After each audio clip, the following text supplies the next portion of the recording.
For 3 quarters, the New Orleans Saints were not who we thought they'd be during Sunday's game, but when it mattered most, they turned out to be exactly who Dennis Allen said they were. We got all of that and a little bit of lagniappe for you on today's episode of Locked On Saints. You are Locked On Saints, your daily New Orleans Saints podcast, part of the Locked On Podcast Network, your team every day.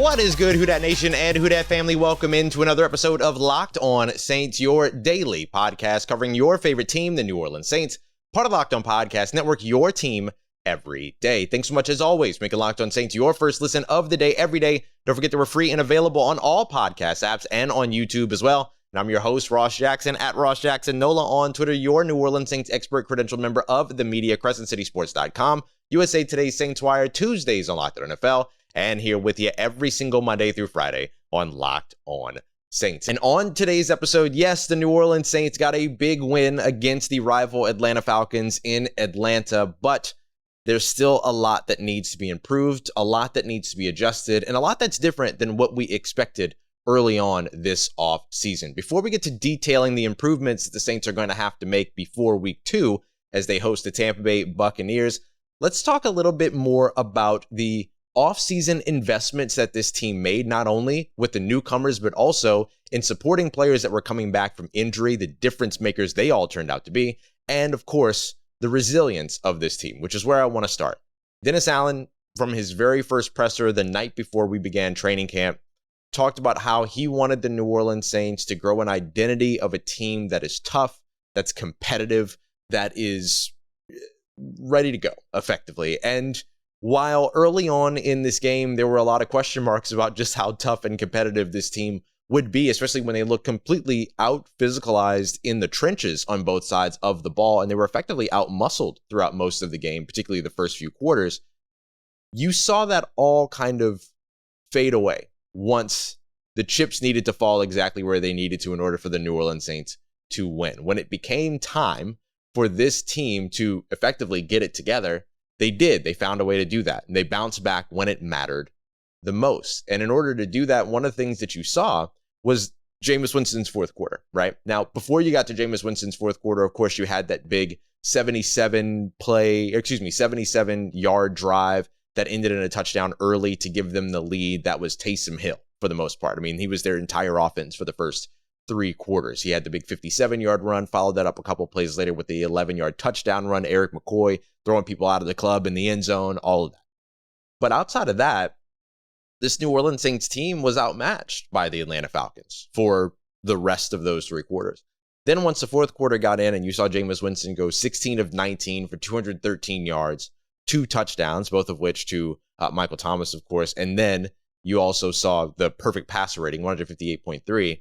That happened because the New Orleans Saints moved into an up-tempo offense. And a lot of people have asked before, well, why don't teams just run an up-tempo, 2-minute type offense the entirety of an NFL game? And it's tough to do that because, A, fatigue sets in, which is a big part of it. You kind of want to not do that to your team until you absolutely have to, which is in that fourth quarter where you have to make those plays. You have to be able to have that tempo. And the reason why the Saints were able to move the ball so easily during that is not because the Atlanta Falcons were playing quote-unquote soft defense.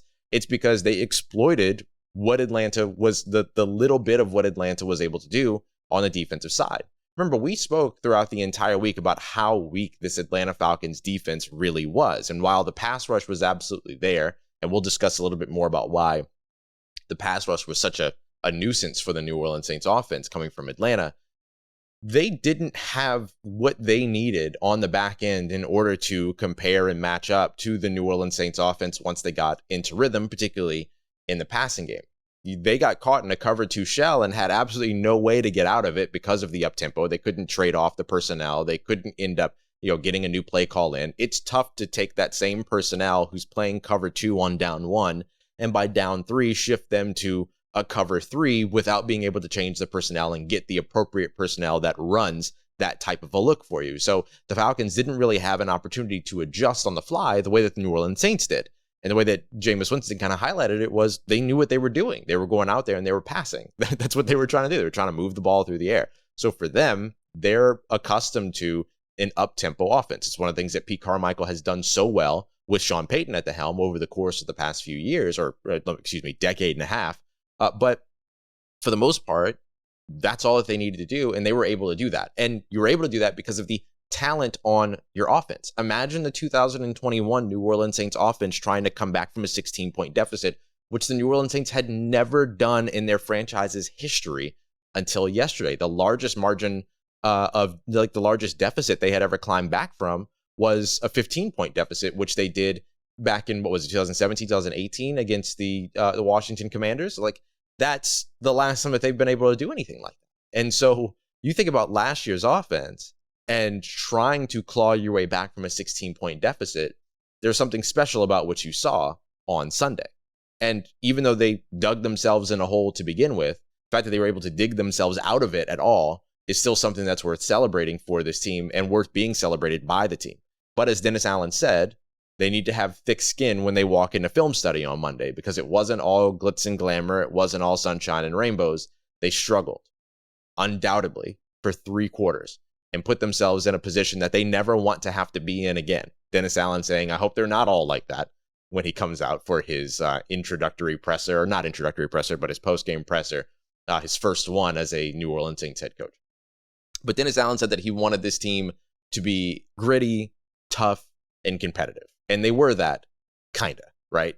It all ticked in a little bit late, but they got there. And that's still something that's worth looking at for this New Orleans Saints team and saying, okay, there's a light at the end of that 3-quarter tunnel. There's something to build on, right? It's easier to make adjustments when you win than it is to make adjustments when you lose. And the New Orleans Saints have a lot of adjustments left to make.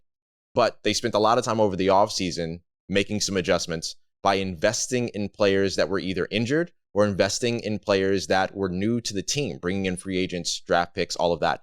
Those guys made massive impacts over the course of Sunday's action. Let's break it all down as we continue on with today's episode of Locked On Saints. But before we get to that, I want to tell you about our friends over at Brightco. It's watch and jewelry insurance made easy. When I say easy, I mean really, really easy, because you can get all of your pieces, whatever it is that you're looking for, whether it be your engagement ring, your watch, whatever, you can get it all covered in less than 2 minutes on your cell phone. It's that friggin' easy. And it's only about $5 a month when you get all of this covered. You've seen people go viral over and over again, dropping engagement rings when they go to propose, at a football game, right? And it rolls all the way down. Imagine that happening to you from the 600s, right? The 600 section up in the Superdome. You don't want that. Imagine dropping that ring in between the slats of a deck because you're trying to propose out, on the beach or whatever, and then it drops into the ocean. You're never getting it back, right? But now that you've got Brightco insurance, you don't have to worry about that. So here's the quick lesson. Don't be that person. And you certainly don't want that to end up splattered all over the internet either, because you can see that. You can see all those videos actually over at bright.co. You can see it on their website. Those are all the people that you don't want to be. It's the fastest, easiest, and cheapest way to cover your butt with the best jewelry insurance in the business. Go and check them out today. It's bright.co/locked on.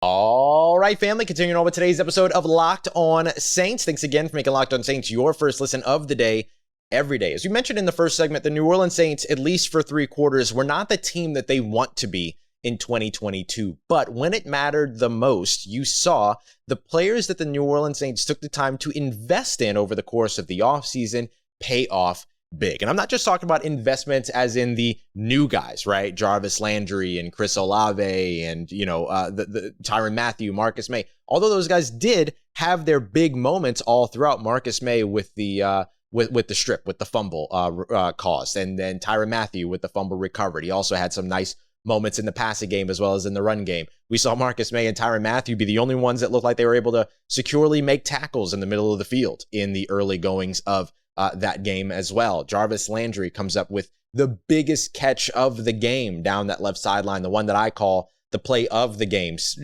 with the very, very close second being the pair of plays of Taysom Hill getting into the end zone on the second drive. You saw Chris Olave come up clutch on a couple of occasions as well, including the great route that he ran in the 2-point conversion, or on the first 2-point conversion that they converted, which was like the first one in forever for the New Orleans Saints, by the way. They had gone, I believe it was well into the double digits in terms of not being able to convert 2-point conversions. So even that was out of the ordinary for them. But it wasn't just those guys, right? It was also the players that the New Orleans Saints invested in that were returning from injury. Michael Thomas and Taysom Hill.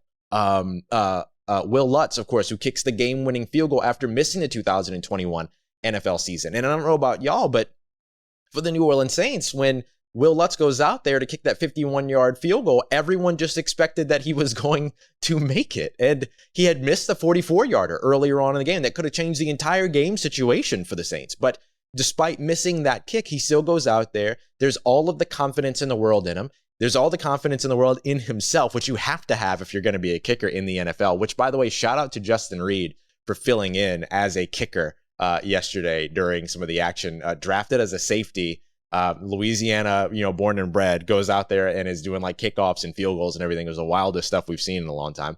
But Wil Lutz goes out there and he nails the 51-yarder that becomes the game winner. And remember, when we learned that Wil Lutz was medically cleared and that he was going to be back, we said he would be the difference between winning and losing games for the New Orleans Saints. And what did he do immediately this 2022 NFL season? He went out there and won the New Orleans Saints a game.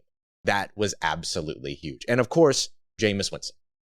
Jameis Winston comes off of the ACL injury that ended his season prematurely after going 5-2. He's now 6-2 as a starter for the New Orleans Saints.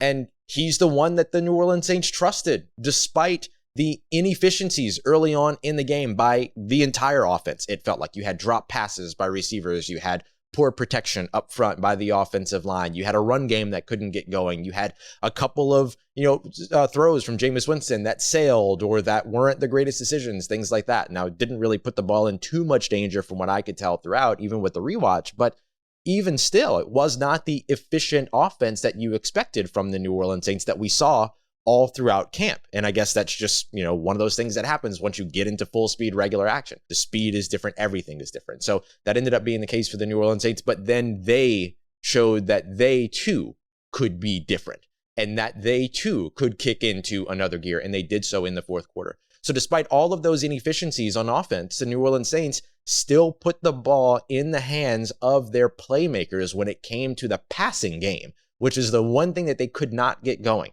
The Saints had -2 net passing yards in the first half, not just the first quarter, not just the first series. They had only 24 passing yards on 5 completions in the first 30 minutes of the game. But the other side of that is that they lost 26 yards on 3 sacks in the first 30 minutes of the game. New Orleans Saints defense not getting a sack. Well, they got one. Caden Ellis forced a fumble on a sack, but the ref said that a timeout was called before the play, which why do you let the play out and let, Marcus Mariota just get the crap kicked out of him when the team called the timeout? That's just weird to me. But regardless, this New Orleans Saints team invested this offseason in players proven that were both new and old, right? Old in terms of, familiar faces, these guys that were returning from injury. They kept Jameis Winston around. They gave Taysom Hill his new role. They made sure that Michael Thomas was ready to go as the season kicked off. They, continued pushing for Wil Lutz to be back and, didn't create any confusion about what they were going to do at kicker, right? They brought in a guy to help during, all throughout the, additional needs of training camp to make sure that it wasn't all on Wil Lutz's leg throughout training camp, and that was John Parker Romo. But it was clear that this was Wil Lutz's job, right? And that he had earned that job. He comes back and look at what he does. He wins a game for you immediately. The new additions of Jarvis Landry, Chris Olave, Tyrann Mathieu, Marcus May, all coming up huge. And all of these guys, by the way, were guys that Demario Davis gave props to after the game. He came in to the press room. He had a Rise Up Atlanta Falcons flag draped over his shoulder. He had himself a little trophy as he walked in, and he opened up by giving praise to guys like Jameis Winston, Michael Thomas, Wil Lutz, and Taysom Hill, who all came back from injuries and were able to lead this team. Early in Taysom Hill's case, late in the other 3 players' case, particularly in Jameis Winston and Michael Thomas's case, and then to finish it with Wil Lutz. And then, of course, to finish it as well on a special teams play with Peyton Turner, who was another player, by the way, that the Saints remained invested in despite his injuries that really ended up kind of decimating his rookie season last year. He's the one that ends up coming up with the blocked field goal. It's culture, y'all. It's identity. It's who this New Orleans Saints team is. It's just, unfortunately, not who they were for the first 3 quarters, 45 minutes of the game. And that's where the New Orleans Saints are going to have to get better. And a lot of that comes down to the trenches, which we'll break down next as we continue on to wrap up today's episode of Locked On Saints. All right, sorry. Notice I was getting a little getting a little dark there, so we're dropping the drapes. Before we get to all that, let me tell you about our friends over at Prize Picks, daily fantasy, the way that it's supposed to be. I absolutely love Prize Picks because it's not a situation to where you're playing against the computer generated this, that, and the other, and that you're having to go up against like the spreadsheet wizards and the people with way too much time on their hands and all that. It's simple. You pick 2 to 5 players, and then all you have to do is choose whether or not they score above or below, more or less in their Prize Picks projections. So you can look at a guy like Jameis Winston and, is he going to go for more than 250 or fewer than 250.5 yards in this upcoming matchup against the Tampa Bay Buccaneers? If you want to pick low, if you would think he's going to come in lower than that, you say he's going to score less. You do that for 1 to 4 additional players, 2 to 5 total. And then if you get those right, then you can walk away with like 10 times your payout. You could even adjust the projections a little bit so that you can get 1 or 2 wrong and you walk away with still a nice payout as well. Not 10 times your payout, but you can still walk away with a payout as well. It's currently operational in over 30 states and in Canada as well. So download the Prize Picks app today or go to prizepicks.com to sign up for all of your daily fantasy sports needs. First-time users will receive a 100% instant deposit bonus of up to $100 by using the promo code LOCKEDON, LOCKEDON. You deposit $100, Prize Picks gives you $100. You deposit $50, Prize Picks gives you $50. Nice and simple. Don't forget to enter that promo code LOCKEDON and sign up today so you can get that instant deposit match of up to $100. Let's get it, Who Dat Nation. Wrapping up today's episode of Locked On Saints. Thanks again, as always, for making us your first listen of the day every day here on what is a Victory Monday, but one that will be short-lived when it comes to the New Orleans Saints and head coach Dennis Allen. Dennis Allen already saying and telling the team, hey, enjoy this win, enjoy this victory, great job, proud of you all, but come to film study on Monday with thick skin. So what are the things that the New Orleans Saints are going to be discussing in that film session that they need to improve before they go up against a much better team than the one that they beat on Sunday this coming weekend as they host Tom Brady and the Tampa Bay Buccaneers? Well, the first thing that you're going to have to look at is the trenches on both sides of the ball. The New Orleans Saints offensive line was not what they needed in 2022 in terms of opening up the season. Free rushers, missed assignments, getting beat right off of the snap. There was a lot that did not go well for the New Orleans Saints offensive line, and that's just in the passing game. In the run game, they lacked physicality. They were over-physicalized, outmatched by the Atlanta Falcons defense, particularly Grady Jarrett, who the first 3 quarters of 2022's NFL season for the New Orleans Saints, rumored to still be underneath Grady Jarrett at this time because of just how impactful he was in those first few quarters. And Jarrett and this Atlanta Falcons defense, they amassed 18 sacks last season. They picked up 4 against the New Orleans Saints on Sunday. So this Saints team went up against a team that is worse than the one that they will go up against on Sunday and struggled for 3 quarters when it came to protecting the quarterback. And again, it goes beyond just the passing game. It's the run game as well. If you're not getting the push, the protection, if you're not winning off the line of scrimmage up front, it's hard to get your run game going. Yeah, Taysom Hill had, 70 plus rushing yards in this game, but behind him, no one got over 38. And Alvin Kamara was your leading rusher with just over a handful of carries. Now, after a certain point, the Saints had no choice but to abandon the run game because they were, down 16 points and everything. I get that. But nonetheless, they couldn't get it established to begin with. Now, they had a couple of really good, really nice runs by Mark Ingram, who at one point was averaging 6.5 yards per carry. He averaged 5.5 by the time it was all said and done. But that was off of a handful of carries, so that average is going to be inflated by 2 good runs that went for over 10 yards. That's it for the New Orleans Saints, who had a long, in terms of passing yardage on an individual play, of just 4 yards in the first half. And a lot of that all starts and ends when it comes to the trenches and your trench play, particularly on the offensive line. If you want to be productive in the passing game, you have to have time. You have to have timing. You have to be efficient.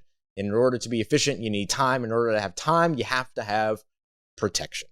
If you're looking to get the run game started, you have to have push. You have to have protection. You have to win off the line of scrimmage. You have to be better than the people across from you. If the New Orleans Saints carry that level of offensive line play that you saw yesterday into their game back at home in the Caesars Superdome against the Tampa Bay Buccaneers, they will lose. They will lose that game. You're not going to win games like this week in and week out. And so the New Orleans Saints will need to make adjustments over on the offensive line. And it's not out of the ordinary. It's not unheard of to make a big leap from week 1 to week 2, particularly in trench play. It's not unheard of. It's possible. You might need week 3, but they should be able to take a step forward. They just have some major questions to answer. And there's some that are individual, but then there's also some as a unit entirely. Misidentifying players, expecting that one player on the Falcons defense in terms of a linebacker was going to be their primary pressure player, and he wasn't, and how that impacts your offense. And then that's how guys like Grady Jarrett get interior pressure right up the middle because you're off in terms of your set. You're off balance in terms of your set. And so that ends up pushing you in a situation to where as a unit, you were not prepared. So that's a big thing that the New Orleans Saints are going to have to adjust. Over on the defensive line, you're going to have to be able to get pressure with your front four. And the New Orleans Saints, pressure is not something that they were able to hang any laurels on when it came to the opening weekend against the Atlanta Falcons. Now, keep in mind that there was also, not necessarily the same type of situation to where the defensive line is pinning its ears back to go after a non-mobile quarterback when going up against Marcus Mariota. You're looking to contain, you're looking not to over pursue, but that didn't necessarily work either, right? Over 70 rushing yards for Marcus Mariota and a rushing touchdown, which, was right up against the line of scrimmage. But even in that situation to where, you're at the 2-yard line, we're used to the New Orleans Saints being the better team in that sort of trench warfare situation with their backs against the wall. They were decimated immediately off the snap by the offensive line directly straight ahead. And Marcus Mariota could have walked in. He could have waltzed in. He could have danced in. He would have been fine. Those are the types of things that you can't see from this New Orleans Saints defensive line. And on top of that, in terms of not allowing over 170 rushing yards between two players, the New Orleans Saints defensive line is also going to have to be able to get pressure with its front seven because you're going to have to dedicate a lot of coverage to the Tampa Bay passing attack. Unless you let the run game get going with Leonard Fournette, which you can't do. Because if you allow over 170 rushing yards to the Tampa Bay Buccaneers, you're not winning that game. So it's clear, right? It's the trenches quite a bit. The other piece is Bradley Roby struggled. Bradley Roby struggled in this game. You got to figure out what's going on at cornerback too. Hopefully Paulson Adebo is, healthy enough to not only be out on the field, but be himself and be able to help to lock down a much better tandem of receivers. Now, there was an injury to Chris Godwin, hamstring injury, but we know how wide receiver injuries work when you're going up against the New Orleans Saints. It's always fine by the time it gets to game time. So I wouldn't bank too much on that, but certainly something to watch. Certainly also something to watch would be the injury to Donovan Smith. That could help to bolster the New Orleans Saints pass rush, which they're going to need up against Tom Brady, who isn't as mobile, but does get the ball out very quickly. So not only you're going to have to get pressure, you're going to have to get interior pressure. You're going to have to get a push, something that's going to get him off of his platform. This is what the New Orleans Saints have done time in and time out against Tom Brady. But this defensive line, in terms of what it looked like on Sunday, it can't play that way against Tom Brady. And you're going to need the coverage on the back end. And that's one of the reasons why you're hoping that you have Paulson Adebo back. Bradley Roby played well in the fourth quarter. The defense got better in the fourth quarter. Everybody showed up when they were supposed to, but 3/4 of what they put on the field Sunday against the Atlanta Falcons is going to be a loss just about any other week. They were just lucky enough to be going up against the Atlanta Falcons, who are no strangers to blowing double-digit leads in big moments, right? So you can't always rely on that to be the case. You don't want to have to come back. You want to control games. And if you're going to control games, you have to be able to control them in the trenches, and you have to be able to control them with your best players on the field, which is why you hope that Paulson Adebo is back here in week 2, because Bradley Roby did not have the greatest game. And, Olamide Zaccheaus for 2 games now has gone off on this New Orleans Saints defense. And so if you've got role players for the Atlanta Falcons that are making, big plays on you in the passing game, you've got to get that cleaned up before you go up against Julio Jones, Mike Evans, and Chris Godwin, and also Russell Gage, who's given you problems in a Falcons uniform in the past. So the Saints should celebrate the win. Saints fans should celebrate the win, but there are a lot of improvements that have to be made before they're ready to take on Tom Brady and the Tampa Bay Buccaneers next weekend. We've got more on Sunday's big, exciting win for you. As always, we'll dive deeper into film study and analytics on Tuesday. We'll get you all caught up with everything you need to know for this team coming out of that Atlanta Falcons game on Wednesday. Thursday's our crossover, and then Friday we're into final previews, bonus episodes all throughout the week, as well as big news happens. There's so much to continue to watch for this New Orleans Saints team, because again, they have some big adjustments to make before the next game. But hey, good momentum coming out of a fourth quarter that will go down as legend for the New Orleans Saints. So it's not all bad. It's not all doom. It's not all gloom. You just hope that they're able to build on it going into week 2.